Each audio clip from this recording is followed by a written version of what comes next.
चलिए बहादुर, आज हम पढ़ेंगे न्यू चैप्टर एक्सरसाइज सर्कल ब्रीथ 10.10.1। जैसे कि हर बार की तरह इस बार भी पढ़ने से पहले कॉन्सेप्ट के बारे में पढ़ा जाएगा, कुछ रूल के बारे में जाना जाएगा।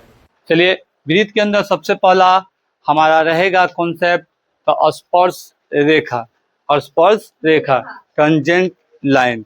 ठीक है बहादुर, चलिए यार वीडियो में आ रहा है ना। रूल फर्स्ट,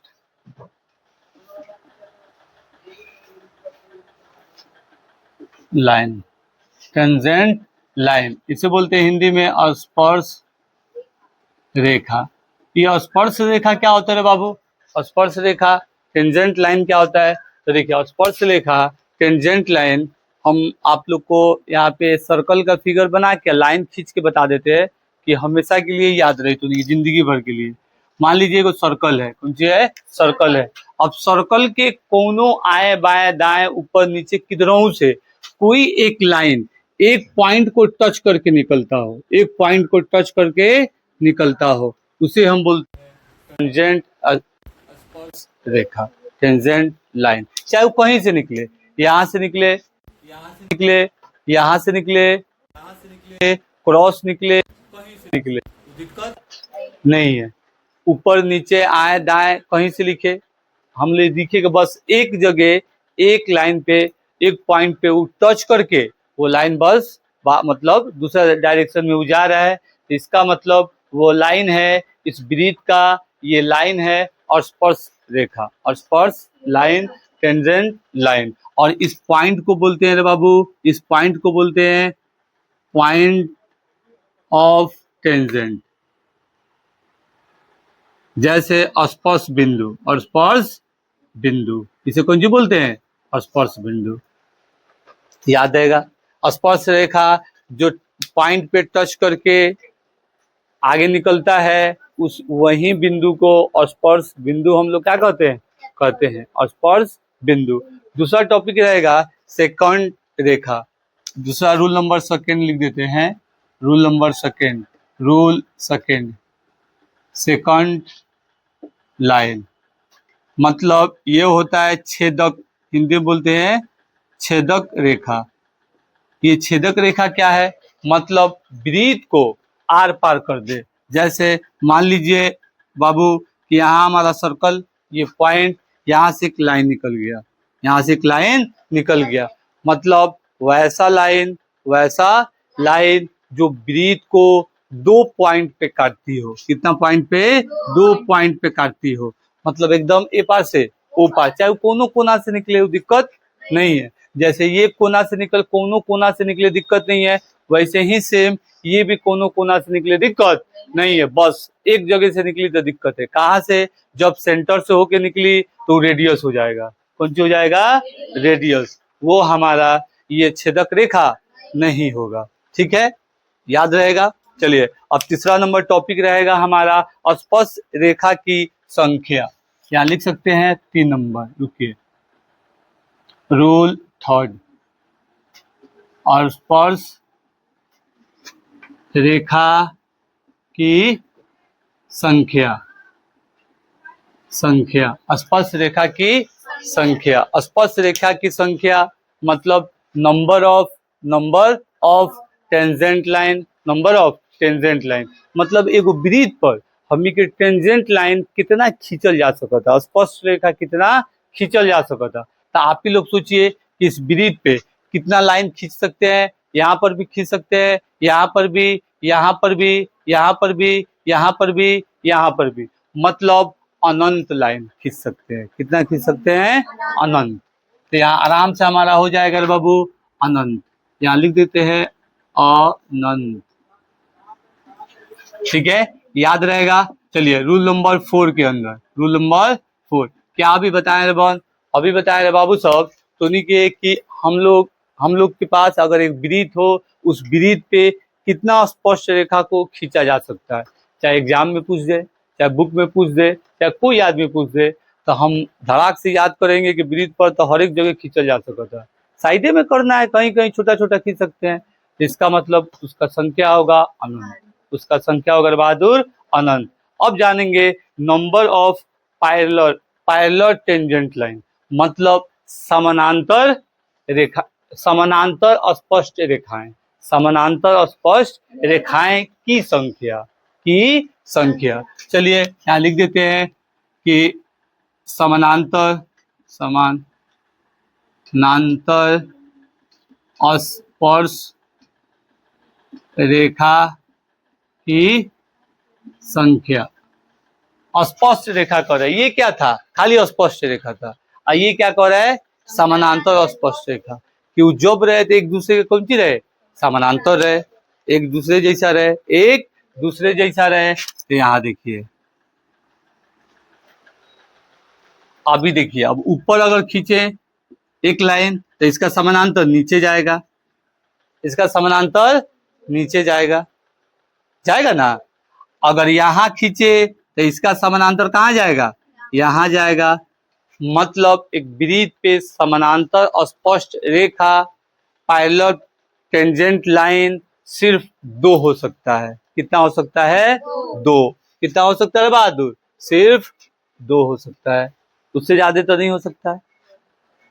याद रहेगा, इधर वाला बोर्ड आ रहा है कैमरा में, देखो सबका। चलिए यहाँ हम लिख देते हैं रूल नंबर 5। रूल नंबर 5 ये लास्ट ही होगा, लेकिन हम एक अपना पास से आप लोग को बताएंगे। चलिए रूल नंबर 5, रूल नंबर 5 में हमें क्या जानना है, तो इसमें एक चीज याद रखने वाला है। जैसे हम रेडियस के बारे में आपको बताए थे, रेडियस के बारे, सॉरी हम बताए हैं व्यास के बारे में आपको। किसके बारे में, व्यास के बारे में। और पहला से ही इसे समझना है। जैसे कह रहा है, इसमें समझना है कि कोई भी वृत्त का रेडियस स्पष्ट लाइन के ऊपर लंब होता है, स्पष्ट लाइन के ऊपर लंब होता है, जो कि सत्य बात है, जो कि सत्य बात है। मान लीजिए फॉर एग्जांपल यहाँ पे एगो वृत्त बना लेते हैं, कौन सी कर लेते हैं, वृत्त। एगो स्पष्ट रेखा खींच देते हैं, एक बिंदु से टच करके निकलेगा बात, एक बिंदु से टच करके निकालते हैं, ठीक है, टेंजेंट लाइन को। यहाँ पॉइंट है इसका, यहाँ है सेंटर। तो आप ही देखिए इसका रेडियस कहाँ है, इसका रेडियस यहाँ से लेके यहाँ तक है, इसका रेडियस यहाँ से लेके यहाँ तक है, लेकिन इसके साथ लगा तो ये क्या हो गया, लंब हो गया। क्या हो गया, लंब हो गया। मतलब यहाँ रूल में रहेगा कि रेडियस, कौन सी, रेडियस लंब होता है टेंजेंट लाइन का। किस, कौन सी, टेंजेंट लाइन का। ठीक है, यहाँ लिख सकता है सब हिंदी में, त्रिज्या लंब होता है किसका, स्पर्श रेखा का, रेखा का। याद रहेगा, चाहे वो कोनो रूप में रहे, चाहे वो कोई रूप में रहे। जैसे मान लीजिए उसी का एग्जांपल लेते हैं, 6 नंबर उधर भले बता देंगे। चलिए मान लीजिए कि आपके पास एक सर्कल हो, एक सर्कल हो, हम यहाँ खींचे हैं, हो सकता है कि यहाँ हो, तो ये यहाँ इसका कौन सी है, फिर भी लंब है, फिर भी लंब है। अगर हमारे पास वृत्त है, ठीक है, अगर ऐसे लाइन खींच दे, रुकिए, ऐसे लाइन खींच दे, ऐसे लाइन खींच दे, फिर भी ये देखिए स्पष्ट रेखा। स्पष्ट रेखा का शर्त क्या है, टेंजेंट लाइन का शर्त क्या है, कि वैसा लाइन जो वृत्त को एक बिंदु पर टच करके निकलता रहे। तो एक बिंदु पर टच करके निकल गया है, यो एक बिंदु पर टच करके निकल गया है, मतलब ये वाला त्रिज्या इस पे लंब, ये वाला त्रिज्या इस पे लंब, ये वाला त्रिज्या इस पे लंब। अगर हमारे पास बाबू यहाँ पे एक और सर्कल बना लेते हैं, क्या करते हैं, सर्कल बना लेते हैं। अगर हमारे पास ऐसे रूप में रहे, ऐसे रूप में रहे, फिर भी देखिए ई भी टेंजेंट लाइन है, ई भी एक टच किया है, ई भी एगो टच किया है, ई भी एगो टच किया है, मतलब ई वाला यहाँ 90 डिग्री, ये वाला यहाँ 90 डिग्री, ये वाला यहाँ 90 डिग्री। ये सत्य है। 5 नंबर रूल में जानना है कि रेडियस हमेशा लंब होगा किसका, टेंजेंट लाइन का। ठीक है, चलिए अब लास्ट रूल अपना तरफ से बता रहे हैं, ये बता रहा है। चलिए very good. Rule number 6, rule number 6, इसको कहाँ हटा दे, यहाँ हट जाएगा। चलिए यहीं पे लिख देते हैं, आप लोग को उतारने के वक्त बस थोड़ा समझ में, नोट करने के वक्त समझ में रखना है। ये वाला लगभग आप लोग सभी जानते होंगे, ये पाइथागोरस चचा वाला आदमी है। पाइथागोरस चचा को याद करेंगे क्योंकि पाइथागोरस चचा पर भी एगो इसमें क्वेश्चन है। पाइथागोरस चचा क्या था कि जब कोई समकोण रहे तो इसे कहते हैं P, इसे कहते हैं H, इसे कहते हैं B। B मतलब बेस, P मतलब परपेंडिकुलर, H मतलब हाइपोटेनस। आधार नहीं रे बउआ, हाइपोटेनस। ठीक है, चलिए तो इसका एक फॉर्मूला था कि H निकालने के वक्त H इक्वल टू रूट के अंदर P स्क्वायर और प्लस B के स्क्वायर, ऐसे हिसाब किताब था। फिर हमारा था कि हमें P निकालना था तो बड़का में से एगो छोटका को घटाना था, फिर रूट, फिर अगर B निकालना हो तो वैसे ही बड़का में से एगो छोटका के घटा देवल जाए, यही फॉर्मूला पे बैठा देना है। ठीक है, ये हमारा रूल है इस चैप्टर का। ठीक है, आप लोग नोट कीजिएगा। पहला नंबर क्वेश्चन क्या कर रहा है, एक वृत्त की कितनी स्पष्ट रेखाएं हो सकती है? आप बताइए कितना हो सकता है? अनंत। अभी ना आप लोग को बताया है रूल में, तो आंसर हो जाएगा इसका अनंत। चलिए, रिक्त स्थानों की पूर्ति कीजिए। ये सब ऑब्जेक्टिव टाइप क्वेश्चन है कि रिक्त स्थान है, ऑब्जेक्टिव में दे दे, मिलान में दे दे, बात समझ रहे हैं ना? इस टाइप का क्वेश्चन ऑब्जेक्टिव बेसिस की क्वेश्चन है। किसी वृत्त की स्पर्श रेखा उसे एक बिंदु पर प्रतिच्छेद करती है। किसी वृत्त पर या किसी वृत्त को एगो स्पष्ट रेखा कितना बिंदु पर प्रतिच्छेद करती है? एक बिंदु पर। कितने बिंदु पर? एक बिंदु पर। अब ये रूल से क्या बताया? रूल से पूरा काम हम ही के हो जाए। अब एक वृत्त की डैश समानांतर स्पष्ट रेखाएं हो सकती है। कितना हो सकती हैं? 2 समानांतर स्पष्ट रेखाएं हो सकती हैं। अब करा चौथा, वृत्त तथा उसकी स्पष्ट रेखा के उभयनिष्ठ बिंदु को डैश कहते हैं। कौन सी? उभयनिष्ठ बिंदु।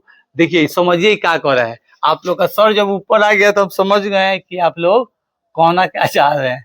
अब मान लीजिए वृत्त है, मान लीजिए ये वृत्त है। अब इसके ऊपर एगो स्पष्ट रेखा है। कौन सी है? स्पष्ट रेखा, टेंजेंट लाइन है। ठीक है, तो इस बिंदु को हम लोग कौन सी कहेंगे? स्पष्ट बिंदु। स्पष्ट बिंदु। ठीक है बहादुर। चलिए अब इसके बाद वाला क्वेश्चन को देखा जाए। ये तो बना लिए। अब कह रहा है 3 नंबर, कह रहा है 5 सेंटीमीटर त्रिज्या वाले एक वृत्त के बिंदु P पर स्पष्ट रेखा PQ केंद्र O से जाने वाली एक रेखा। तो चलिए इसे हमें थोड़ा बनाना पड़ेगा, सॉल्व करके तब हमें ऑब्जेक्टिव ऑप्शन बताना पड़ेगा। ठीक है बहादुर, चलिए इसे हम सॉल्व करते हैं। ये हो गया अपना तीसरा ना है, आई था दूसरा का चौथा। कह रहा है 5 सेंटीमीटर त्रिज्या वाले, कौ सेंटीमीटर त्रिज्या वाले?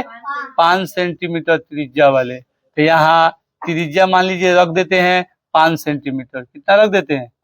5 सेंटीमीटर, कोई दिक्कत नहीं है।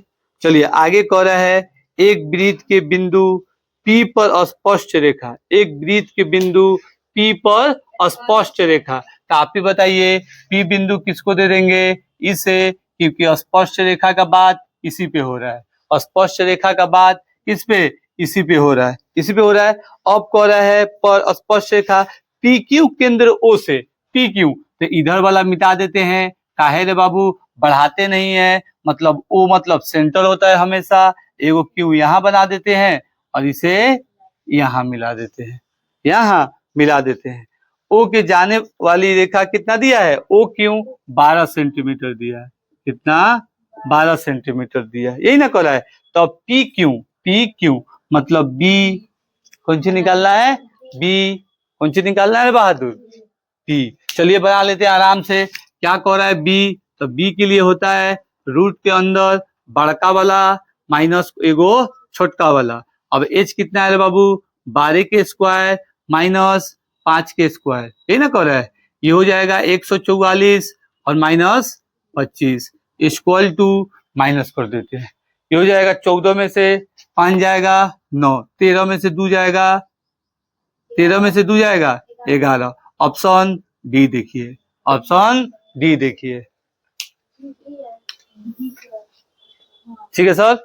चलिए चौथा नंबर क्वेश्चन देखिए। चौथा नंबर क्वेश्चन एकदम इजी, लेकिन ये डंडा रेखा टाइप का खींचना है। कंपास से और पेंसिल से, कंपास से और पेंसिल से। ये क्वेश्चन आज तक एग्जाम में नहीं आया है, लेकिन इसे बनाया जाएगा। कुछ किया जाएगा, बनाया जाएगा। कह रहा है एक वृत्त खींचिए और दो एक वृत्त खींचिए, एक वृत्त खींचिए। आप जितना भी लीजिए, 1 सेंटीमीटर, 2 सेंटीमीटर, 90 नहीं कीजिए, एक अंदाजे लीजिए। काहे कैसे ये कह रहा है एक वृत्त लीजिए, कितना का लीजिए नहीं कह रहा है, कितना का लीजिए नहीं कह रहा है, तो टेंशन नहीं लिया जाएगा।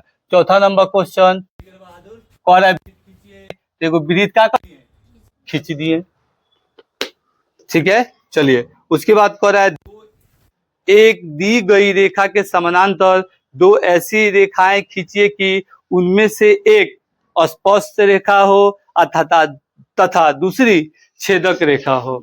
चलिए रे बाबू, अब कह रहा है कि यहाँ पे कह रहा है कि एक समानांतर रेखा है, एक समानांतर रेखा है, किधरों इधर भी, इधर भी, इधर भी, अच्छा है उधर भी। अब कह रहा है कि इसके समानांतर ऐसा रेखा को खींचना है कि जो एक स्पर्श रेखा भी हो और एक छेदक रेखा, एक सेकंड लाइन और एक टेंजेंट लाइन। तो आप ही देखिए बाबू, आराम से यहाँ पर सटा के को निकाल देते हैं। क्या करते हैं, स्केल रख के आप लोग खींचिएगा, एकदम सट के निकल जाएगा। और एक खींच देते हैं यहाँ पर, इसका नाम रख देते हैं ए और बी, इसका नाम रख देते हैं सी डी, इसका नाम रख देते हैं ई और एफ। या लिख देंगे आराम से कि ए बी इक्वल टू दिया है, कुछ है दिया है, काहे दिया है, कैसे कहा ही कि एक समानांतर रेखा के दो समानांतर रेखा खींचिए। एक समानांतर रेखा तो दिया था, और उसके बाद सी और डी क्या है रे बाबू, सी डी अपना और स्पर्श रेखा होगा ना। और इसके बाद हो जाएगा ई एफ, ई एफ क्या हो जाएगा बाबू, छेदक रेखा। हो गया, काम खत्म, चैप्टर समाप्त। इस नोट कीजिए।